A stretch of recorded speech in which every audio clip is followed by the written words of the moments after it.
ये इंजन का काम हो रहा है और इसमें पूरा रिंग पिस्टन का काम है। जी कौन सा काम है इसमें? रिंग पिस्टन पूरा चेंज हो रहा है। हाँ बिल्कुल। और इसका ऑयल भी चेंज है। ऑयल भी चेंज है। और जो अभी इसमें मसला क्या आया है इसमें जो आप बता रहे हैं वो जो हाइट का मसला है, वो ऑयल खा रही है। हाँ वो जो हाइट वो अपना लेथ मशीन से होगा। हाँ वो इलेक्ट मशीन होगा। अच्छा जी जनाब। उसकी सेटिंग वो करेंगे। अच्छा अभी ये बताएं कि गरीब कौन है, जमींदार है हारी है?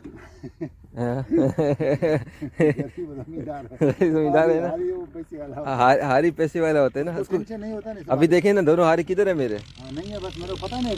हाँ। उसको टेंशन है, टेंशन आपको है। टेंशन हमें ना, कल बिजाई करनी है, ये करना है, तो ये होती है भाई ससुराल यहाँ पे।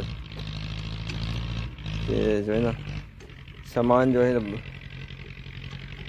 ठीक हो गया, ये चक्कर होते हैं यहाँ पे।